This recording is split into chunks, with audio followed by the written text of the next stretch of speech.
Essa é a TV Shopping e o nosso papo de hoje é com o Otávio Leite, deputado federal pelo PSDB do Rio de Janeiro. Aliás, deputado reeleito, né, deputado? É o desejo do povo do Rio de Janeiro.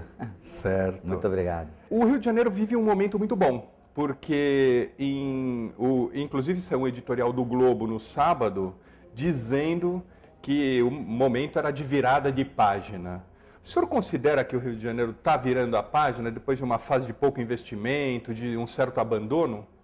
O Rio de Janeiro tem uma série de vocações econômicas muito claras e tem muitos potenciais, né?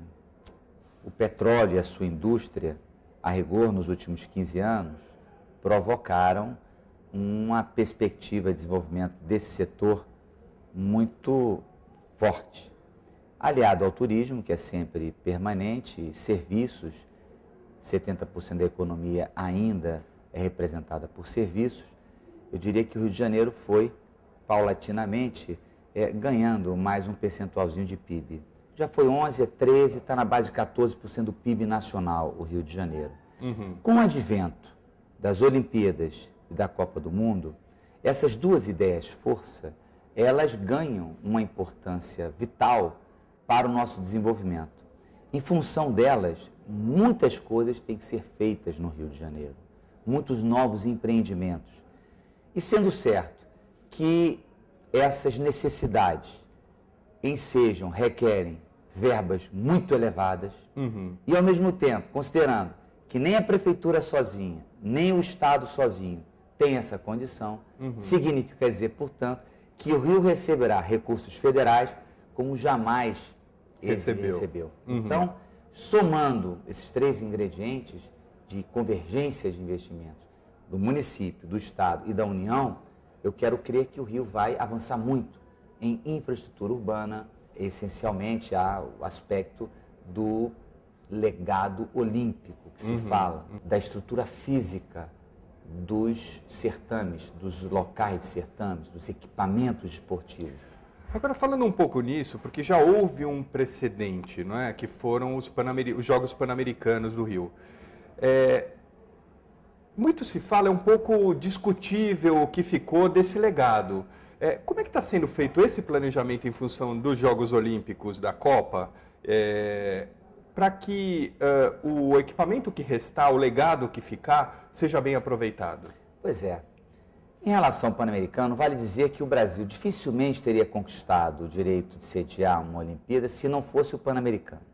Alguns equipamentos novos vieram, né? Estádio, que agora está sob a gestão do Botafogo, o estádio chamado Engenhão, o parque aquático, uma arena multiuso, que hoje está em gestão privada também.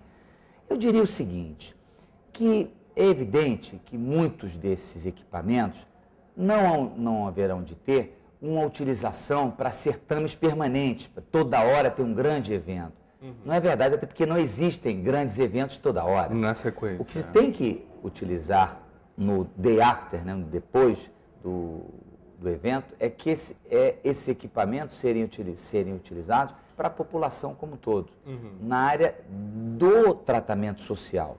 Quer dizer, o legado olímpico é a estrutura física, o potencial que isso gera em atividades esportivas para a população como um todo, sobretudo a população mais pobre, mas não é isso só.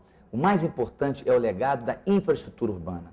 A possibilidade única, talvez, na história, de equacionarmos problemas que são verdadeiros nós, que precisam ser desatados. Há vários, mas eu elencaria o mais importante deles.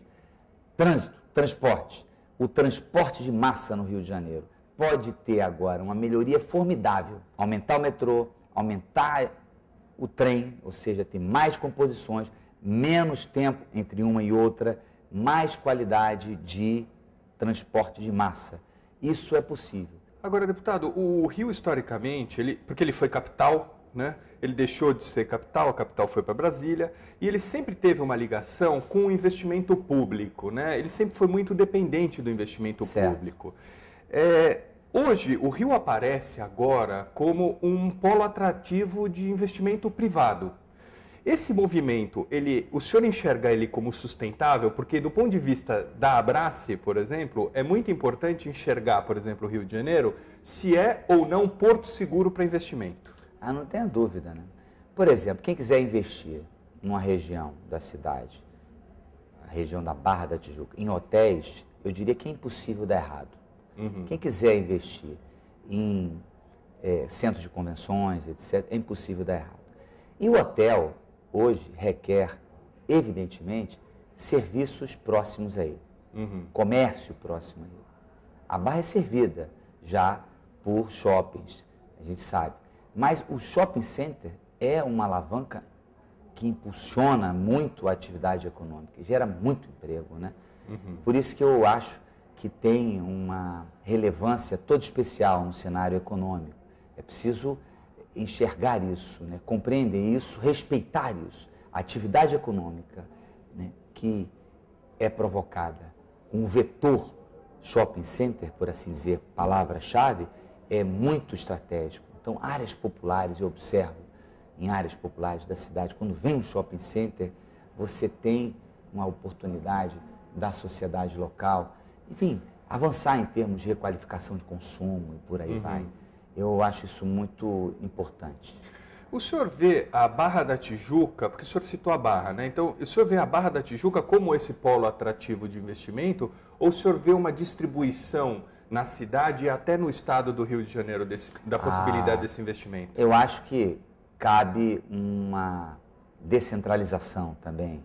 Você tem algumas economias que são bem próprias em áreas de outros municípios que têm algum nível de pujança, né, de sustentabilidade, aonde a figura do shopping center, eu acho que pode tranquilamente ser incorporada, né?